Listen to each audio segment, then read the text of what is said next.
말씀 나누기 전에 하나님께 기도하겠습니다. 실로 거룩하신 하나님 아버지, 첫째 날 저희들을 불러 모아주시고 찬양케 하시며 저희를 말씀 가운데 세워주시니 감사드립니다.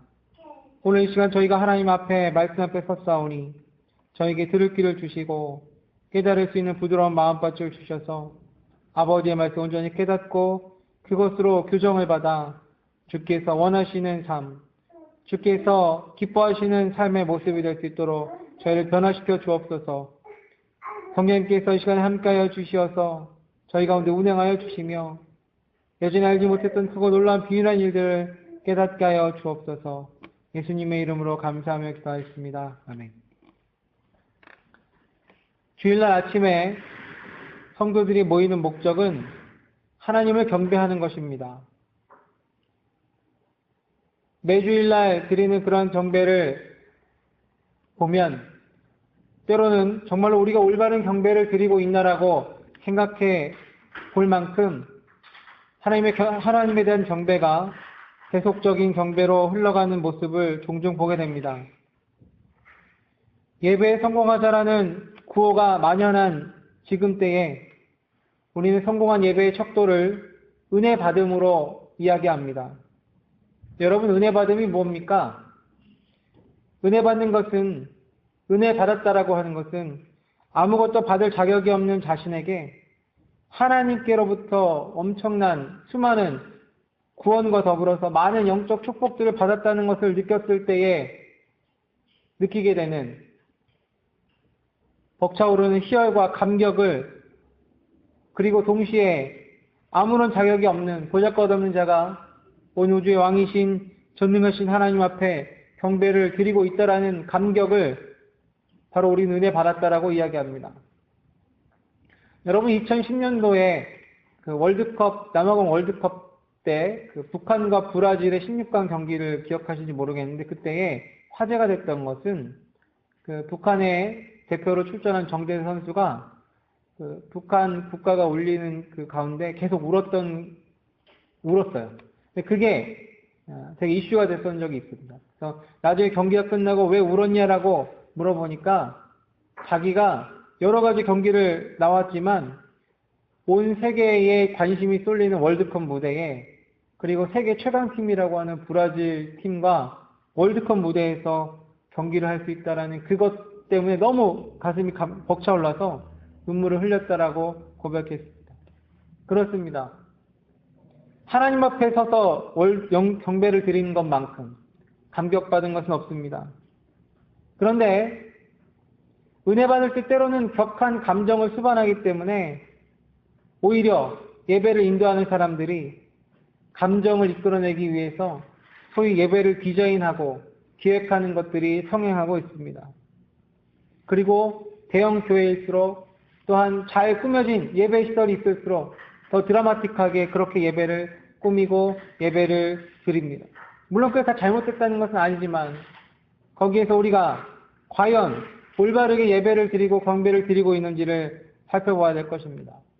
이미 경배의 표본은 성경에 기록되어 있습니다. 계시록 4장 10절 11절에 기록하기를 24 장로가 왕조에 앉으신 분 앞에 엎드려 영원 무궁토록 살아계신 분께 경배하고 자기 관을 왕조 앞에 던지며 이르되 오 주여, 주는 영광과 존귀와 권능을 받기 합당하시오니 주께서 모든 것을 창조하셨고 또 그것들이 주를 기쁘게 하려고 존재하며 창조되었나이다 하더라 라고 기록되어 있습니다. 우리가 드리는 경배와는 많이 다릅니다. 왜 그렇습니까? 잠깐 살펴보면 엎드려 영원 무궁토록 살아계신 하나님께 경배하고라고 되어 있습니다. 이것은 겸손한 마음을 가지고 몸을 굽혀서 절하는 것을 이야기합니다. 몸을 드렸다는 것을 의미해요. 그리고 두 번째로 자기들의 왕관이죠. 관을 왕조 앞에 던지면서 주님께 경배했다고 합니다. 자기에게 주어진 모든 영광을 하나님께 드리면서 경배했다고 합니다. 그러나 오늘날 그리스도인들의 삶을 볼 때에 믿지 않는 사람들에게 칭송받을 만한 그러한 영광을, 그리고 그러한 의의를 가지고 경배의 자리에 나온 사람이 얼마나 많이 있습니까? 세 번째, 주는 영광과 존귀와 권능을 받기에 합당하시오니 그랬습니다. 하나님의 성품 자체를 드높이는 것을 볼 수 있습니다. 우리 예배는 많이 다르죠. 왜요? 우리는 예배 드리는 목적이 뭡니까? 바로 은혜 받기 위해서 오는 거지. 하나님을 높이기 위해서는 아니라는 것이 은연중에 깔려 있다는 것입니다. 진정한 경배는 무엇입니까? 자기 자신의 바램과 소원을 제쳐두고 주님의 성품만을 찬양하는 것에 집중하는 것이고, 특별히 주일 예배는 바로 주님의 성품과 주님 한 분, 그분 자체에만 초점을 맞춰야 된다는 것입니다. 여기서 우리가 짚고 넘어가야 될 것은 경배의 많은 부분을 할애하고 올바른 경배를 드리는데 가장 많은 영향을 끼치며 말씀으로 하나님을 만나는 가장 중요한 시간인 설교 시간을 살펴볼 필요가 있습니다. 과연 설교에는 어떠한 내용이 선포되어야 하는가? 그것은 바로 온전히 주 하나님의 성품에만 관련된 것을 선포해야 되고, 또 설교의 말미에는 하나님의 성품에 맞게 그분의 자녀들이 한 주 동안 일평생 어떻게 살아야 하는지를 가르쳐야 하는 데 있습니다. 그래서 오늘 주일 첫째 날 설교는 이제 당분간 하나님의 성품에 대해서 살펴보려는 시간을 가지도록 하겠습니다. 오늘은 그 첫 번째 시간으로 거룩하신 하나님이라는 제목으로 하나님의 성품에 대해서 우리가 성경을 탐구해 보도록 하겠습니다. 하나님의 첫 번째 성품을 꼽으라면 그분의 거룩함을 들 수 있습니다. 이사야서 57장 15절에 기록하기를 높고 높으며 영원에 거주하고 이름이 거룩함인 이가 이같이 말하노라라고 기록되어 있습니다. 이것은 무엇을 의미합니까? 하나님의 성품 자체가 그분의 이름이 된다라고 이해하시면 되겠습니다. 거룩함, 하나님은 거룩함입니다. 하나님은 원더, 기이한 분이십니다. 하나님은 놀라우신 분입니다. 하나님은 전능하신 분입니다. 하나님의 속성과 성품이 그분의 이름이십니다. 물론 우리가 늘 부르는 주라는 것도 하나님의 대표적인 하나님의 이름인데, 그것 말고도 사랑, 그리고 인내, 자비, 모든 좋은, 우리가 인간 생활에서 이야기하는 모든 좋은 미덕들은 다 하나님의 이름입니다. 하나님은 사랑이십니다. 그래서 하나님의 이름은 사랑입니다. 그 중에 하나님의 성품 첫 번째 거룩인데, 하나님은 거룩입니다. 거룩이 하나님의 이름이십니다. 우리가 하나님의 성품을 좀 알려면 성경을 기초로 해야 된다는 것은 명확한 사실입니다.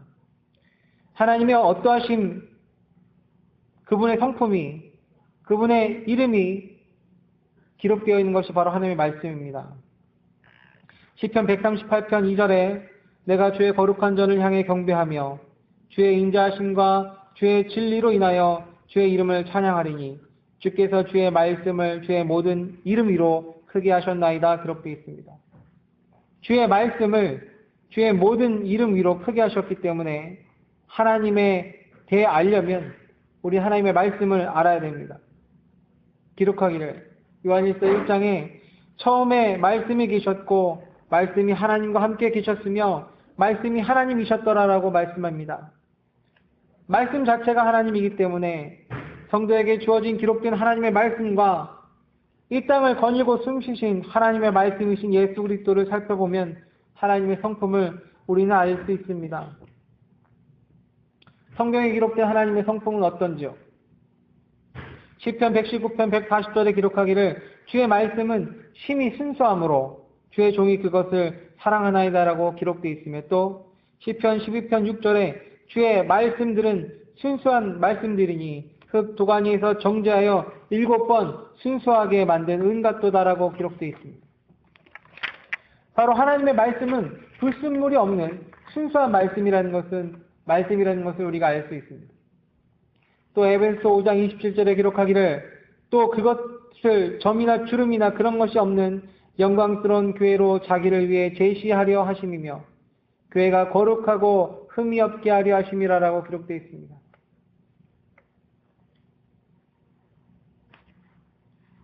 하나님의 말씀은 순수한 말씀입니다. 하나님의 말씀은 순수한 말씀인데 그 순수한 말씀과 반대대로 점과 방금 기록된 말씀과 같이 점과 주름이나 흠 이런 것들이 성경에 기록되어 있는데 이것은 바로 악과 관련되어 있습니다. 거룩이란 단어가 점과 주름과 흠이란 단어와 연관되어 제시되어 있는데, 예레미야 13장 23절에 기록하기를 이디오피아 사람이 자기 피부를 표범이 자기 반점을 변하게 할 수 있겠느냐라고 기록되어 있습니다. 그리할 수 있을진데 악에 익숙한 너희도 선을 행할 수 있으리라 말씀하십니다. 점과 주름, 흠이 나타나는 피부, 이 피부, 반점 이런 것들은 악과 관련되어 나타납니다. 우리가 여기서 살펴볼 수 있는 것은 거룩함과 반대되는 것은 악이라는 사실입니다. 하나님의 말씀을 통해서 우리는 거룩함과 반대되는 것이 악이라는 것을 살펴볼 수 있습니다. 예수님의 성품에 대해서 좀 살펴보겠습니다. 히브리서 4장 15절에는 이렇게 증거합니다. 우리에게 계신 대제사장은 우리의 연약함의 감정을 몸소 느끼시지 못하는 분이 아니고 모든 점에서 우리와 똑같이 시험을 받으시되 죄는 없으신 분이라고 말씀하고 있습니다. 예수 그리스도는 하나님이신데 그분은 죄가 없으신 분이십니다. 우리가 이 두 가지 사실로 알 수 있는 것은 무엇입니까? 바로 거룩함이라는 것은 악이 없는 상태이며 거룩한 것은 죄가 없는 상태라는 것을 알 수 있습니다. 사랑하는 성도 여러분, 하나님께서는 거룩하신 분이고 하나님께서는 죄가 없으신 분이라는 것을 여러분 기억하시기 바랍니다. 이렇게 거룩함은 다른 것이 아니라 죄가 없는 상태, 순수한 상태, 무결한 상태, 악이 없는 상태를 의미합니다. 오늘 본문 11장, 레위기 11장 45절에 기록하기를 내가 거룩하니라고 되어 있습니다. 내가 거룩하니. 하나님의 성품은요, 거룩하심입니다. 사랑하는 성도 여러분, 하나님께서 거룩하신 분이심을 기억하시기 바랍니다. 하박국 1장 13절에 기록하기를 주께서 눈이 정결하셔서 악을 보지 못하시며 또 불법을 보지 못하시거느리라고 증거합니다. 이처럼 하나님께서는 철저하게 정결하세요. 하나님께서는 철저하게 정결하시기 때문에 불법과 죄들이 있는 곳은 눈길조차 주지 않습니다. 이사야서 59장 1절 2절에 증거하기를 보라, 주의 손이 짧아서 구원하지 못하는 것도 아니요 그분의 귀가 둔하여서 듣지 못하는 것도 아니라 오직 너희 불법들이 너희와 너희 하나님 사이를 갈라놓았고 너희 죄들이 그분의 얼굴을 너희에게 숨겼으므로 그분께서 듣지 아니하시리라.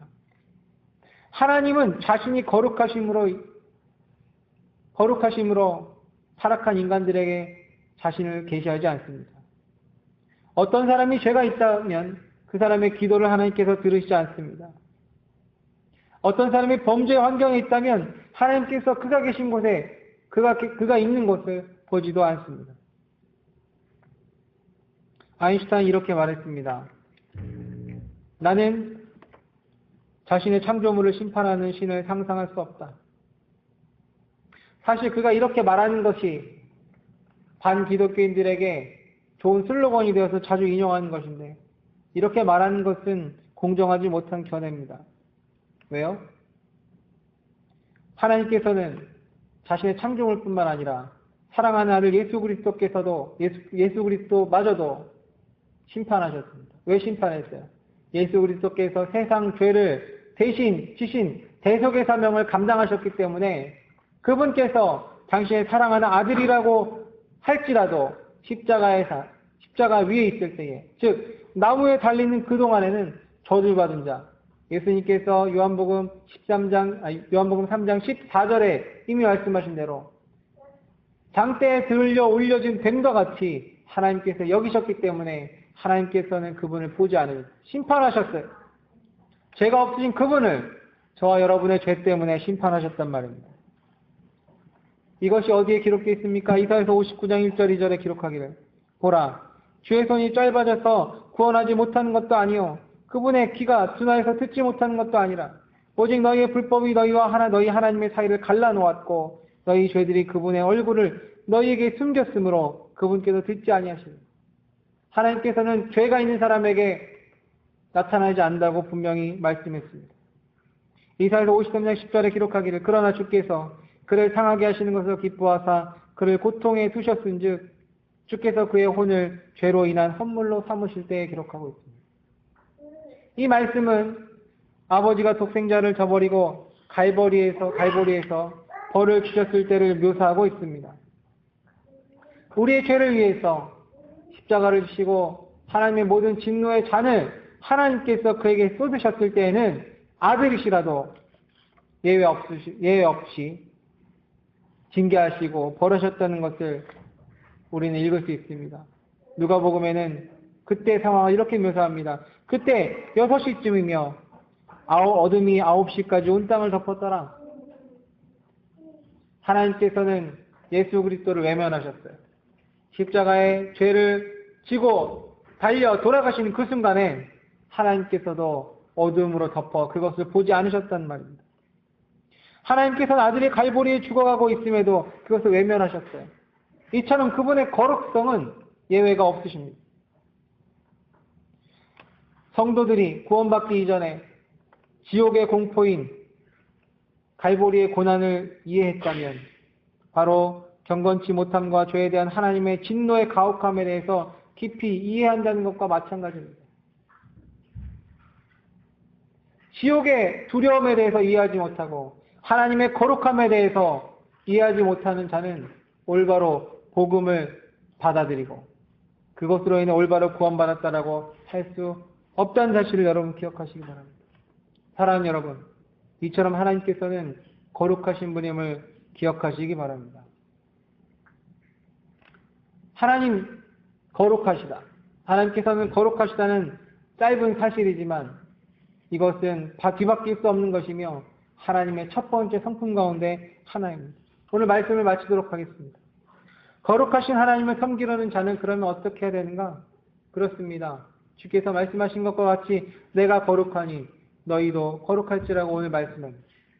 내가 거룩하기 때문에 너희도 거룩하라고 명령하고 있습니다. 이 거룩하라는 것은 무엇입니까? 바로 죄에서 승리하는 삶을 의미합니다. 어떻게 거룩한 삶을 살 수 있겠습니까?